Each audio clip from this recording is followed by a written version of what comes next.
It's a pleasure to be here. And we have heard many magnificent, scholarly, highly informative and inspiring, and also extremely well-prepared talks from which I have learned a lot. Thank you so much. My talk, however, in many respects will be different, perhaps in all respects. I'm not a philosopher, even less so a theologian. I'm a mere theoretical physicist. Forgive me for my sloppy, often sloppy language and little reference to the scriptures and much of the abundant literature on the subject that I will be talking about. My goal today is instead to expose some difficult issues, at least to me, and invite you to a discussion of how to possibly find solutions, address them, how to find ideas of how to proceed. This conference has been about pursuing two paths to truth. We have heard that science and religion and religious faith do not contradict each other, and I agree. There are no contradictions that we cannot overcome, I believe. But there appear also challenging and difficult questions, difficult issues that we do not always want to address at their face value. For instance, the questions of original sin. How did it all happen? In the light of what we know about human evolution. When did it happen? Simple question. Did it happen during the Stone Age, before the Stone Age, or after the Stone Age? Do we have a clear picture? How did it happen? The issue of Adam and Eve. How did the first man and woman come to existence? In one moment? Or was this a process of evolution? Was this one pair of Adam and Eve, or a population? Issues that would be worth addressing in the context of we know, from the scientific point of view. How did humans evolve? How did life come to existence in the first place? Etc., etc. These are the issues that we discuss at our monthly meetings of the Polish chapter of the Society of Catholic Scientists. And I find them very inspiring and very educational to me. But it is the seemingly simple questions that I like the most from my academic teacher's experience, but also I am, in some sense, most afraid of, because those simple questions can be difficult to answer in a satisfactory way. And one of those questions is, where is heaven? Notice the capital H in the title. Where is the heaven? And I will take a position of an orthodox physicist. I will stick to my physicist position. I'll try to be saying I'm a physicist and I want to understand things as much as they can be understood as a physicist. But at the same time, I am taking a position.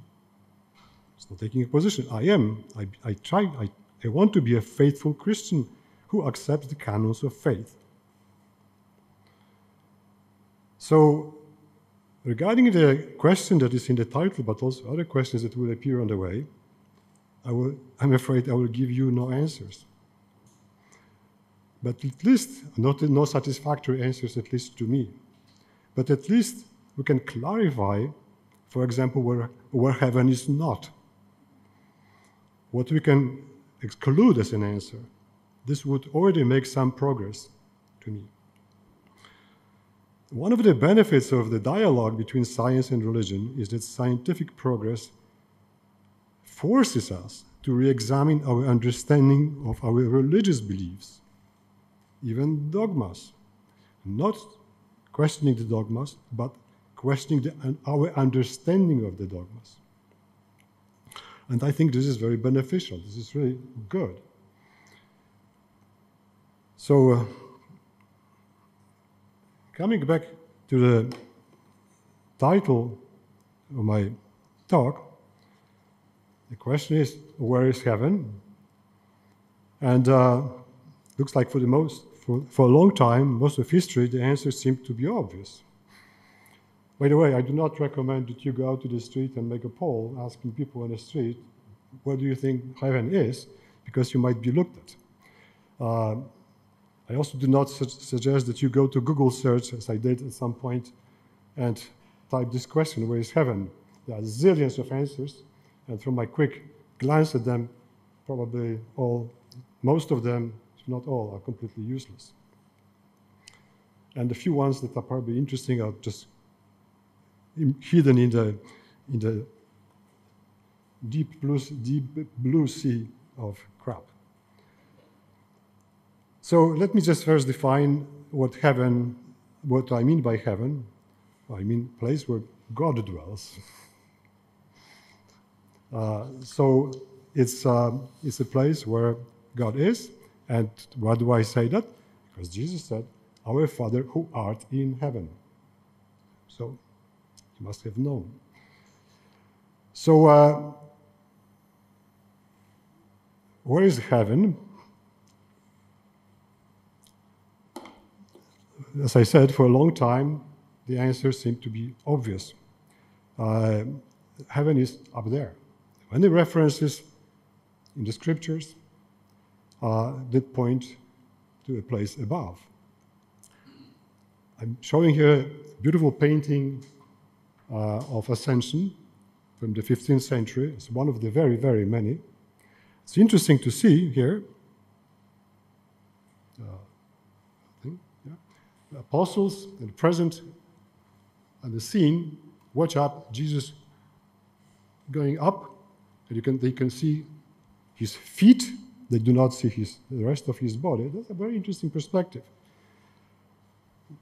The painter says through this picture, don't really know where his body is gone. It's gone up somewhere.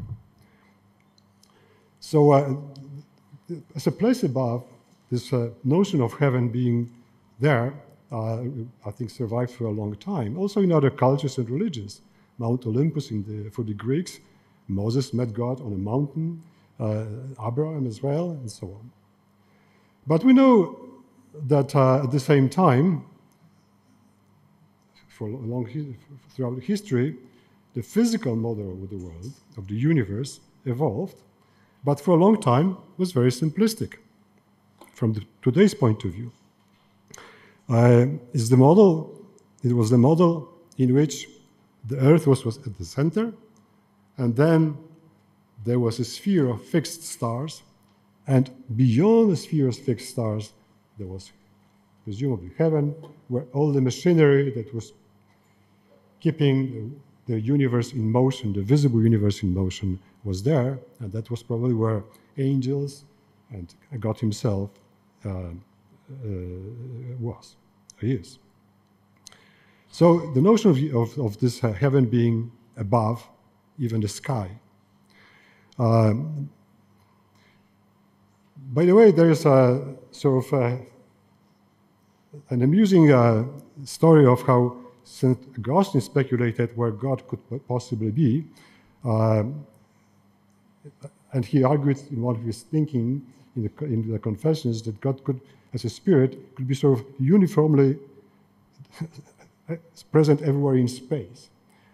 And he concluded that this cannot be true because then there will be more presence of God in the outer space than on Earth. I found this argument quite amusing. But much happened at the time when Copernicus made his breakthrough. And it's very proper to mention Copernicus not only in the context of this talk, but because this year is the Copernican year. We are celebrating the 550th anniversary of his birth.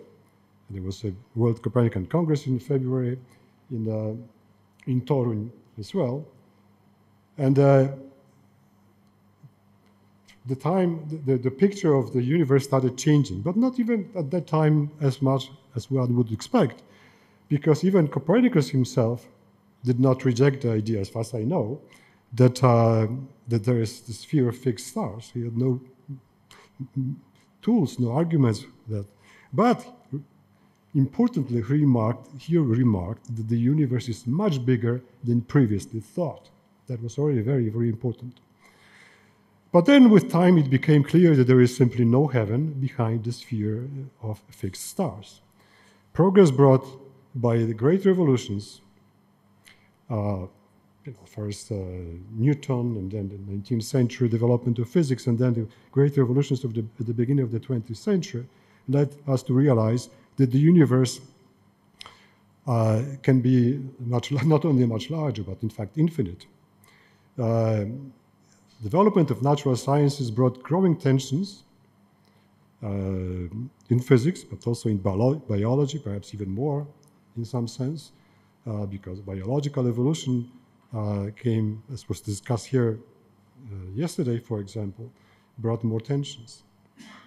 In the early 20th century, as marked by the previous talk, quantum mechanics was formulated, the theory of relativity, expansion of the universe was discovered, the concept of the Big Bang was put forward by a Catholic priest. And we call them often Copernican revolutions of the 20th century, very deep change in our thinking. Even questions of the objective truth, even reality, were brought forth. I'll come back to this. But let me just finish with Copernicus, because I have some slides on this, unlike the rest. You can see that this started basically modern science. Copernicus can be called the father of modern science, because he had a model with predictions, with parameters, and he proved his model to be correct, although actually wasn't as correct as consistent with observations as the Ptolemaic model at that time, because he assumed circular orbits. But that was the beginning, which led to further advances, eventually the advances of the 20th century. But advances of natural sciences in understanding the material world, in formulating increasingly fundamental laws, discovering and formulating those fundamental laws of nature, made people realize that the laws of nature are not only beautiful, but also unchanging, as was stated in the previous talk, and therefore external to the world. They are not part of the universe. They are external to the universe.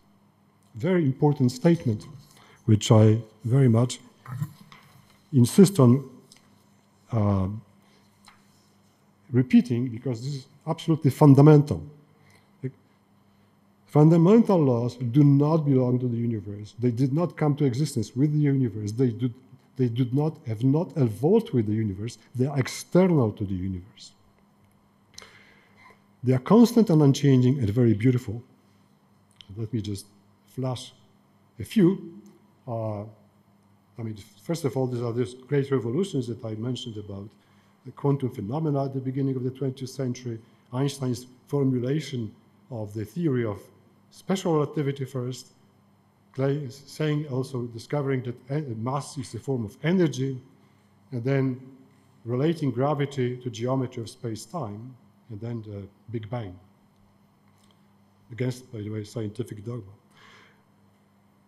So, before I come back to the laws of nature, let me just say that the picture of the evolving universe that started with a Big Bang, I'm not getting to the issue of whether this was the act of creation, whether there was any universe before. I have my views on that. I'm much more sort of attracted to the idea of multiverse, perhaps, but this is not an issue for now. What we can say is that with the laws of physics that we know, and with the observations, and with the laws of physics that we can sort of extrapolate as being likely to be correct, we can extrapolate the evolution of the universe back 10 to minus 43 seconds. But even if we start only with the hot Big Bang, sort of around 1 second, and evolve it with time, we can actually predict we can understand and predict how the universe has gone through, what the stages and will be the next stages, that at the beginning electrons and quarks were, they were sort of formed atoms, eventually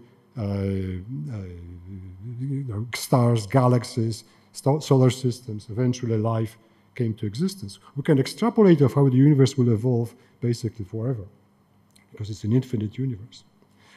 Now, this is very powerful. But let's leave it for now and come back to the laws of nature.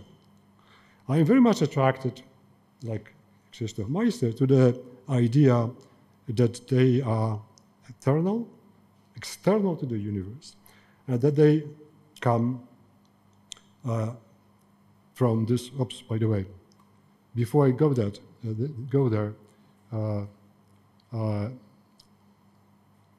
so it became clear with the understanding of the universe that there's no God in the universe, that God as a spirit must be somewhere outside. So this very simplistic picture that humanity lived with for many centuries, for a long time, clearly had to be abandoned.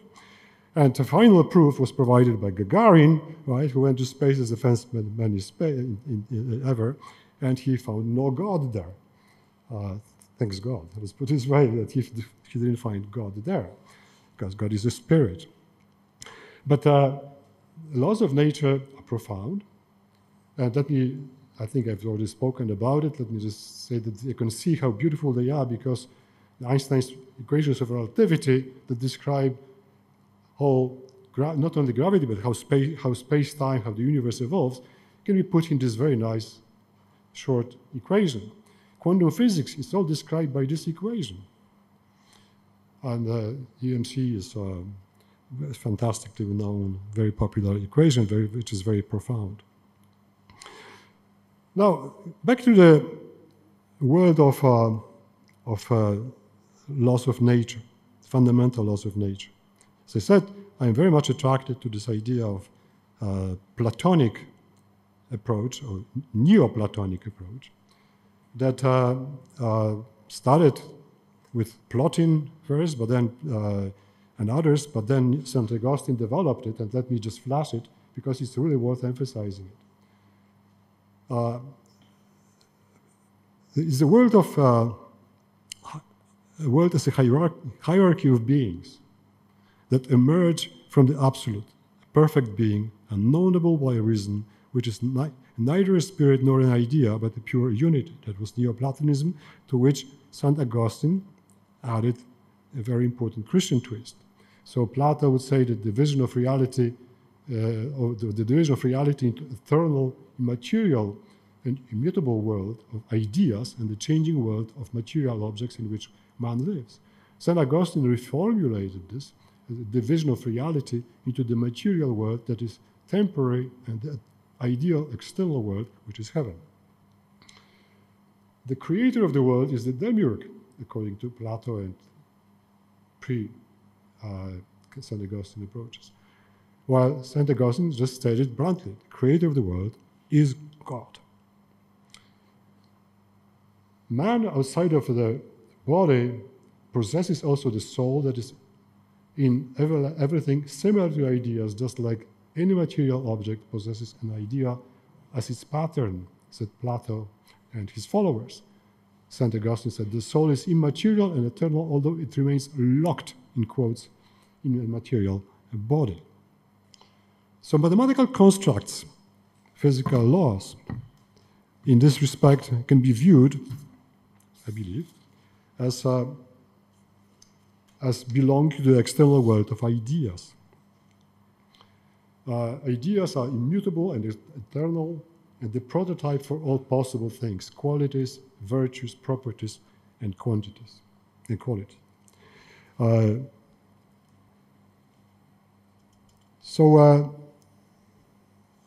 Let me go further and say, well, so long as the two worlds, the world that we live in, the material world, and the ideal world, the spiritual world, heaven, are sort of kept apart, I find it very attractive. Fine, it's great. I do not have a problem with that. I find it extremely attractive. But then I come back to this painting, or to what is implied by this painting, and I ask myself, so Jesus went up to heaven, but where did his physical body go? After all,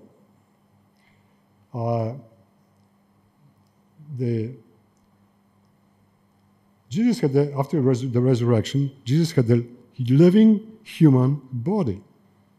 His body came back to life. He ate. St. Thomas, the doubter, and others touched him. They interacted with him. But then we often hear, don't you know that after the resurrection, Jesus had a transformed body? It was a transformed body. He could pass through walls, disappear like in Emmaus, etc., etc. But then as a physicist, I come back to the question, but I want to ask this question, what exactly does that mean? What is a transformed body? Is this some sort of new form of matter? Jesus walked through a locked door, but he was also still a living being. But was his transformed body still made of the same ordinary matter? Or not? If yes, then how could it defy the laws of nature that we know? If not, then what was it? In Creed, we believe in the resurrection of the body, at least in Polish. In English, we say, the raising of the dead. But in Polish, the resurrection of the body. Not of a transformed body. Resurrection of a body, and I think most believe that would mean physical body. Let's investigate this a bit. Transformed, perhaps, I would assume so, but into what? Into some form of new material or some non-material body. Rather material, I would say. But then we are back in the material world with all its limitations, with limitations by the laws that it obeys. Will there be some laws of nature that would be different? Will there be the same laws of nature? Cannot, because since our bodies will not be incorruptible, our bodies are corruptible because we are subject to the second law of thermodynamics. It tells you that we cannot live forever. And yet, we believe that after resurrection, we'll be living forever, we'll be incorruptible. So I'm trying as a physicist, standing as a physicist, I'm trying to understand it, and I can't. Because it has huge consequences. To me, the whole world means the whole universe, because we are in the universe, would have to fade away to give room to the new world, the new universe. Wow, this is grand. If we accept the resurrection of the body, then this perhaps would mean that the world, the whole universe would have to be transformed into something new. This is, to me, quite grand. As you can see, as a physicist, I cannot easily imagine how this world can be replaced by a new heaven and new earth. And I mean, what kind of process of a truly cosmic scale, comparable to the new act of creation, perhaps, could take place. A new act of creation, or act of new creation, I don't know. So this defies the laws of nature as we know them. It defies what we think we know about how the universe will be evolving into the future. So the question is, do we actually know and understand the laws of nature well enough? Well, the picture is not 100% rosy, as we already mentioned in the previous talk. There are puzzles in quantum physics, for example. These involve measurement. The process of measuring a result of a single experiment is indeterministic, although after repeating it many times, the distribution of results follows a deterministic prediction. But we don't understand quantum mechanics fully, that's for sure. The other puzzles, the accelerating universe, the accelerating expansion of the universe is fueled by probably cosmological constant. But how does this happen? How can this be that the universe is expanding due to something that, what is the source of this cosmological constant? What is this cosmological constant? This is actually the biggest, probably the biggest mystery in physics. There are some extremely challenging issues that have been discussed and worked on by greatest minds, information loss in black holes, or how to reconcile quantum physics with gravity, etc. Now, all I can say about this is that, yes, there are remaining puzzles, but if resolved, I cannot quite see how they could shed light on the conundrum of what a transformed body would be like. So I simply do not see that those remaining questions, as we know them now, would somehow resolve this. Another possibility would be perhaps that we should just use the magic word miracles. Right? One may say God, as a creator of laws of nature, can simply suspend them. So an Orthodox Christian accept that miracles happen, that's okay. God can at times suspend his own laws. So the ascension of Jesus in the body and soul to heaven was perhaps just a miracle, and that's it. Well, that might be an answer. But here there are things I could discuss longer, but there are issues that are sort of related and come back to me. As I said, initially when the two worlds are kept apart, is no problem. There's no problem. But when there's an interaction between the spiritual world and the physical world, I start having huge problems. Because it's not only Jesus or his transformed body that went up to heaven and is somewhere there, but there are claims that Satan could physically attack people. Jean Vianney, for example, claimed that he had experience of Satan attacking him physically. So the spirit could actually work in nature, because throwing out trees or branches at a saint was an act of physical work. This involves exchange of energy. How could one explain an evil spirit move bushes or other physical objects? Things of this sort. I mean, it can go on forever. Maybe for a theologian, that's okay. But for a physicist, at least a physicist that I am, it's a bit hard to accept. Let's put it mildly. So let me repeat. So long as the two worlds, spiritual and physical, are kept apart, I find no real issues that arise, no troubling issues, at least to me. But when they start interacting, I find a big problem that I cannot overcome. Let's look into what the scriptures say on the subject. And thanks to Steve, we had a couple of discussions on that. I just wanted to make sure that perhaps if the subject I'm raising is not completely insane, and he assured me it's perhaps not. There are several references in the New Testament, in the scriptures, about what the next life would be like.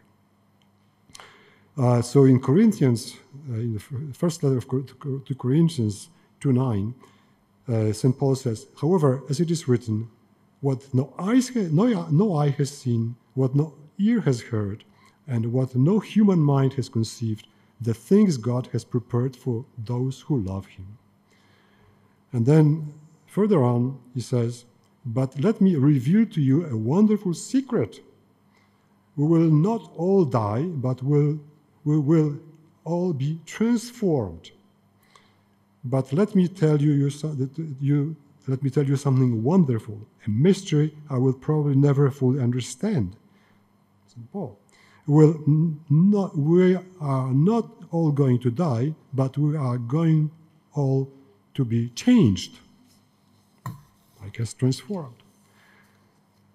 In the first letter of John, we read, beloved, we are God's children now, but what we shall be has not yet been revealed. What we shall be has not yet been revealed. We do know that when it is revealed, we shall be like him. for we shall see him as he is. Everyone who has this hope, based on his hope, makes himself pure, and he is pure.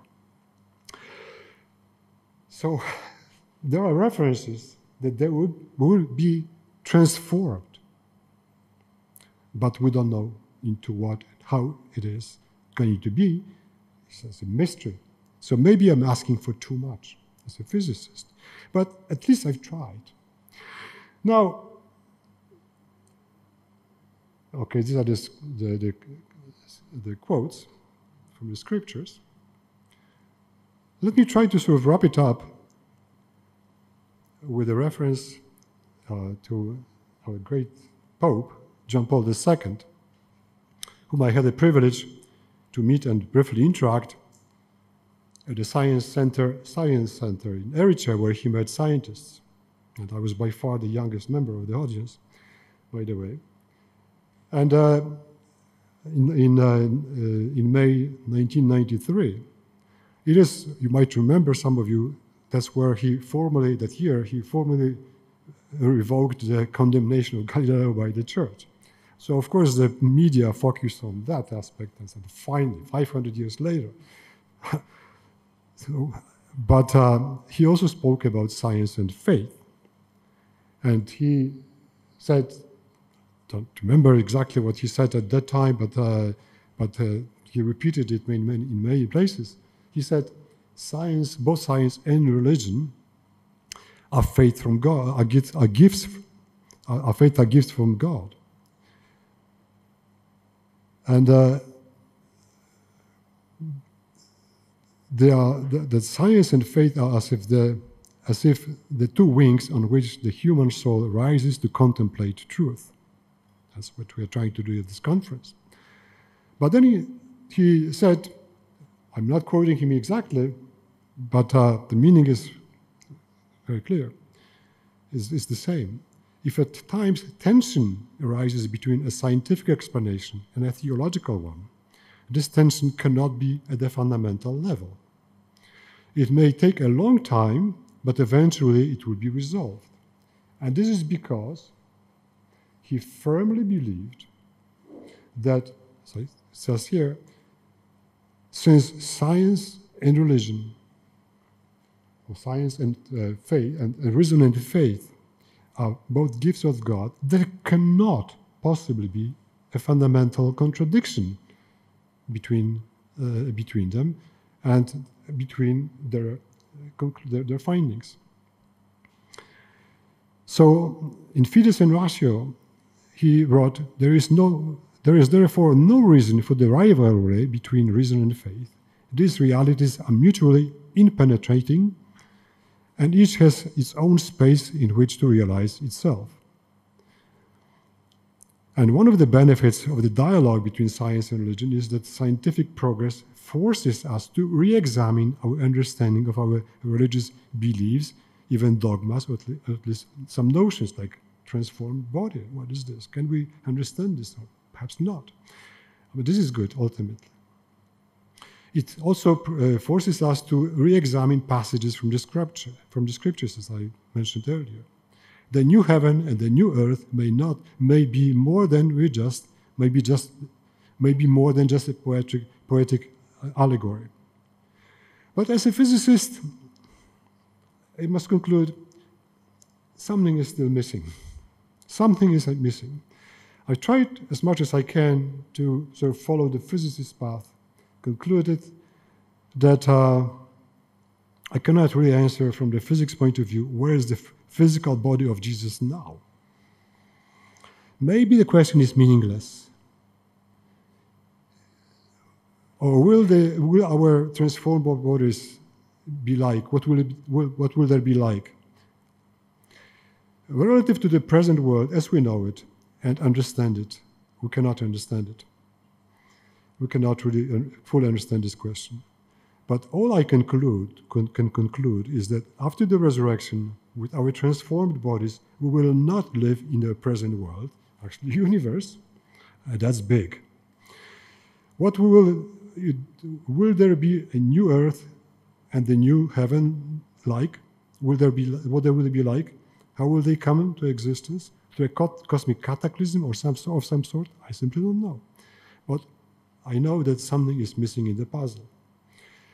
So I think perhaps we need another Copernican revolution, a truly grand Copernican revolution that will shed us some light on the question of where heaven is, and also on the related questions like, for example, what will our transformed bodies be like? Thank you for your attention.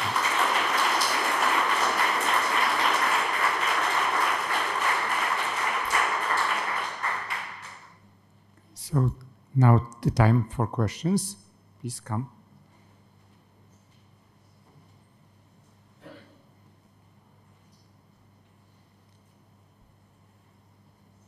So I want to thank you, Leszek. I've known Leszek for 40 years. Not only for a very good talk, but a very important talk. It's easy to say there's no conflict between science and faith, which I believe, that is, but there are hard questions, and we have to honestly face the hard questions. And this particular question is one that actually has interested me since I was a teenager.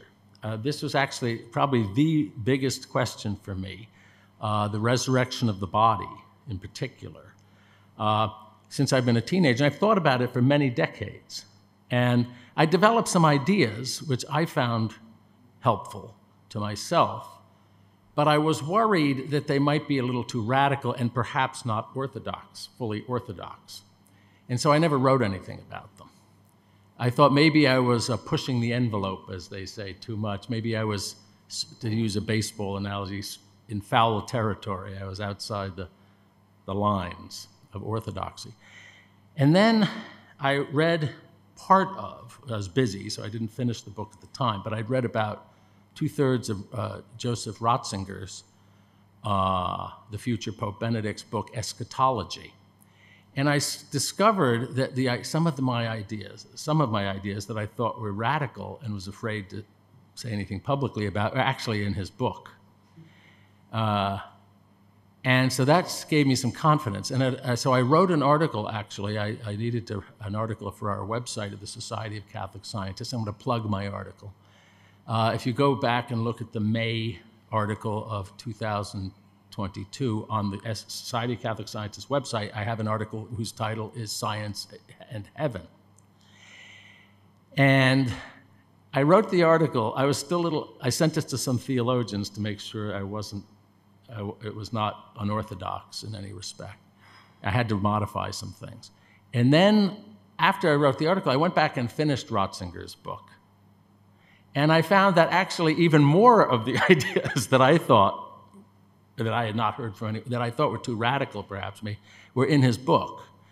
And I won't tell you what my article says except this. I take what is on the spectrum of theological opinion, I think at the one end of the spectrum, in that I argue, I don't say that this is just how I like to think of it, that while we will have a bodily existence in heaven, a corporeal existence, that we will not be physical in the physicists, in the sense that a person like Leszek or I would think of physical, that is with laws of physics and so on. And that the next world will be bodily, but not physical.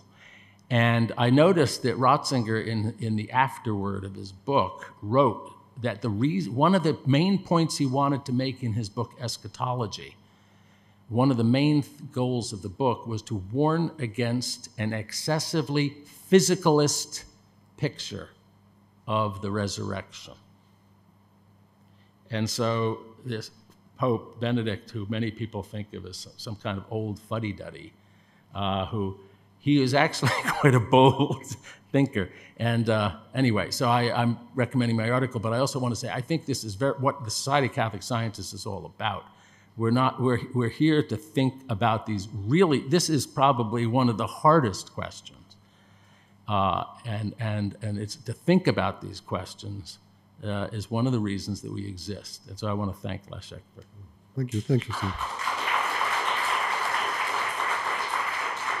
I don't know why I often take the hardest way through my life. But it's certainly, I mean, welcome. I think it's very much, I agree with what Ratzinger says, this approach that we should maybe make it too overly, take the overly physical approach. But we should, I would still try to pursue it as much as we can to the limits to see where we sort of break, we can't go any further. So I think it's still worth doing in light of understanding of a current understanding of laws of nature.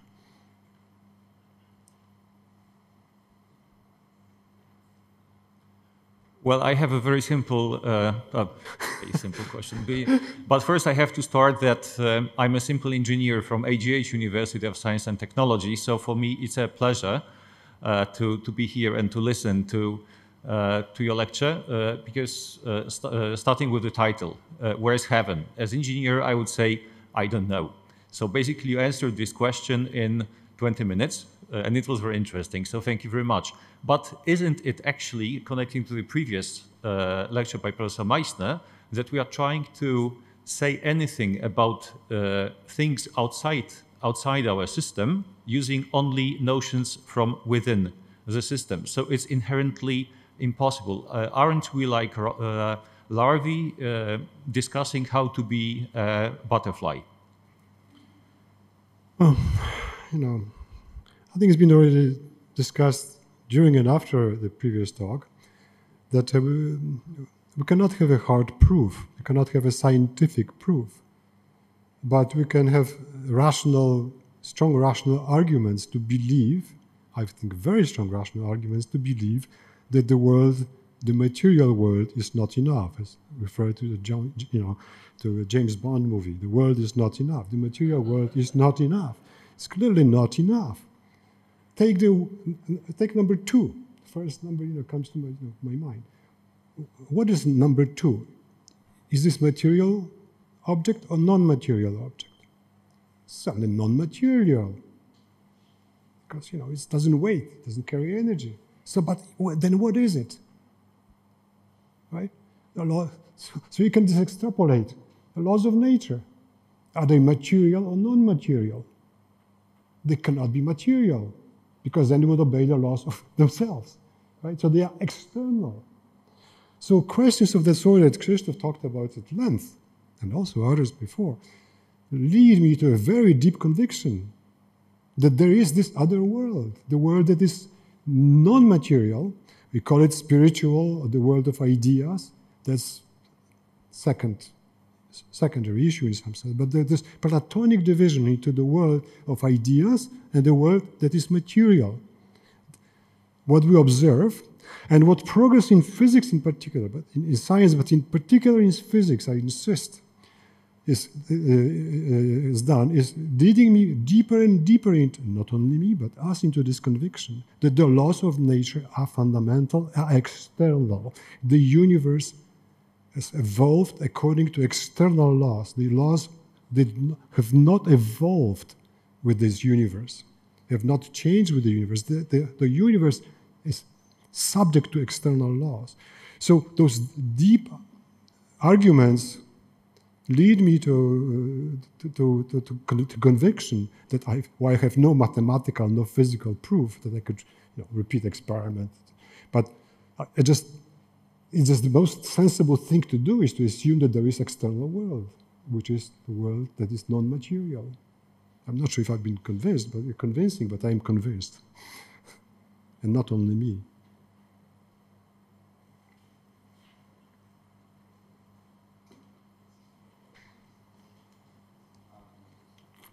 I don't have a question, I have a comment, because you have raised many problems, and for example, how may Satan act on the matter, for example, yes?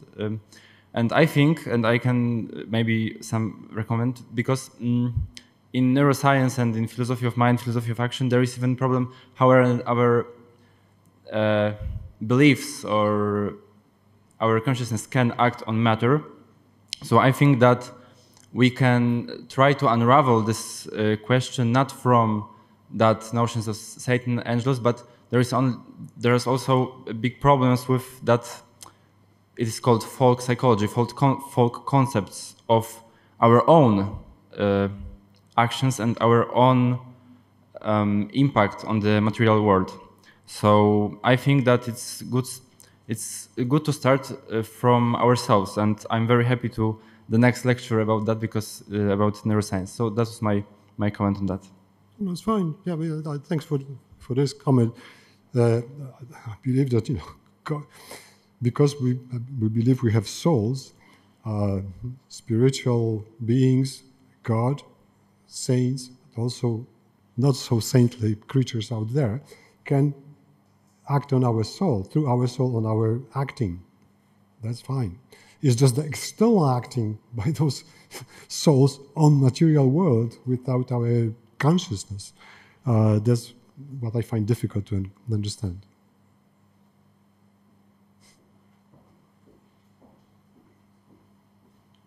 Thank you for a great talk. So I am neither a theologian nor a philosopher nor a physicist. So forgive me if this is a bit naive, but does it have to be a place in the simple way that we mere mortals think of as a place, like somewhere far from here physically in the three dimensions plus time of the universe that we inhabit? Oh, so, no. Yeah, I mean, it's one of those great simple questions, right? Which start, when you start thinking about it, it actually leads you quite far away, because you realize that suddenly heaven is not a material object. It's not, I mean, first of all, I should say, we as physicists treat the universe as a physical object, okay? Something that not everybody is used to as a notion. We treat the universe as a physical object, like a stone, like everything else that we study is a physical object that can be understood. Actually, it's more easily understood than for example, how water flows in a mountain creek. So universe is a fairly simple object to understand. And Christoph mentioned that physics is a simple subject. That's why it's not a radical.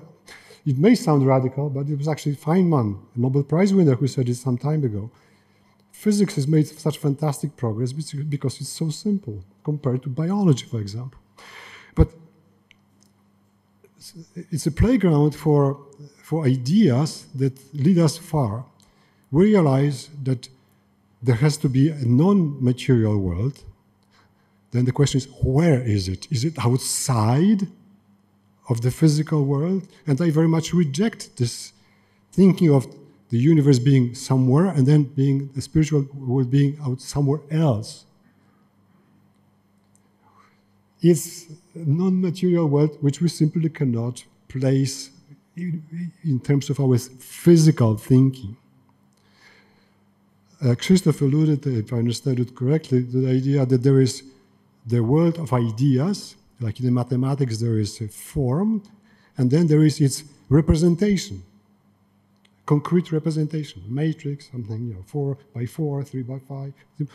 But so this is a realization. Our universe is perhaps a representation of those eternal laws that has been realized. There could be other, maybe, realizations somewhere else. But the world of heaven, the spiritual world where God dwells, is a spiritual world, and we should not think about it as a place in a physical way. That's the thing that is worth, remembering, because it sort of clears up our understanding. As I said, the progress in physics, the issues that we need to deal with, to me, ultimately, cleans up our understanding of our faith, of very simplistic pictures. Is the progress of physics, the progress of science that has a very beneficial effect on our religious views, deepens them, clears them of fantasies and simple, obviously wrong pictures.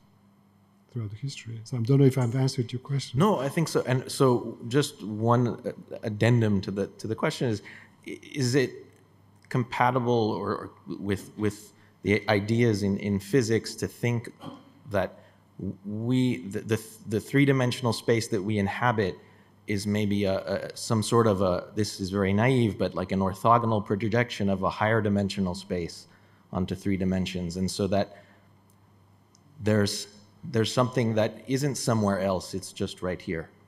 So, yeah, I mean, it's another beautiful, great, simple, great, deep question. People thought for a long time that perhaps this universe is immersed in something deeper. I mean, for one thing, the often asked question is, where does the universe expand into, right? And it's hard to accept, but the universe, there is nothing material beyond the universe. There's no bigger space into which the universe expands. The universe, as the name is, by definition, is all that there is on the material side. So there is no universe expanding into something else as such. But there are other ideas which are interesting. For example, that there could be extra dimensions in the universe which are compact, which are not infinite, but they are curly, for example. So in the superstring theory, the universe is 10-dimensional or even 26-dimensional. There could be other universes.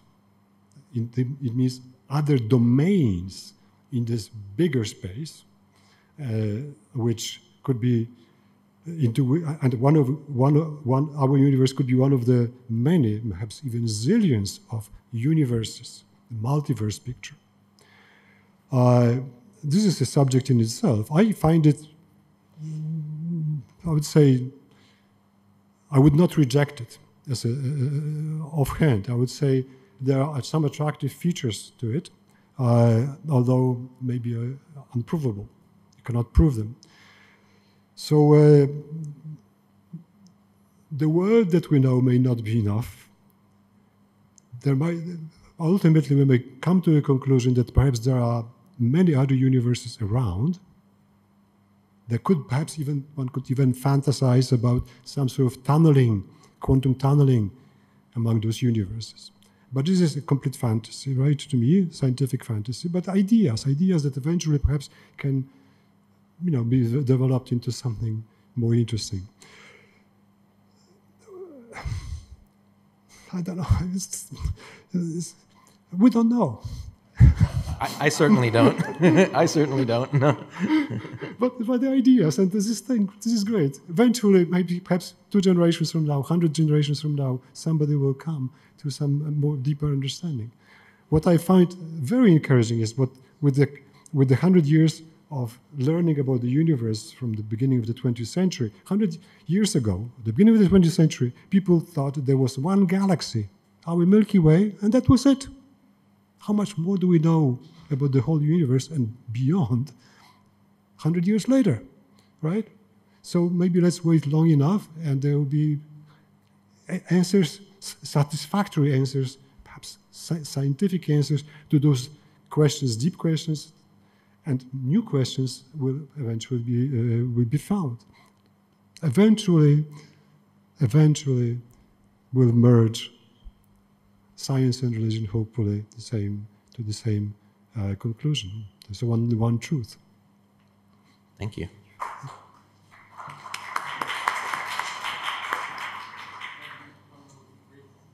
Okay. I just wanted to quote Ratzinger. Yes, please. So on the question of whether heaven is in this 3-dimensional space or some other kind of space, there's a very interesting sentence in Ratzinger's book on eschatology where he says the redeemed, or the people in heaven, will not be adjacent to each other in heaven, so as if there's a space and they're next to each other. They will not be adjacent to each other in heaven. They will, in the body of Christ, be heaven. So he seems to suggest that we shouldn't think in spatial terms. Absolutely. Yeah, thanks very much, Steve, and thanks for your earlier comments. As I said at the beginning, there's plenty of reference in the literature. I was aware of Steve's article on this subject.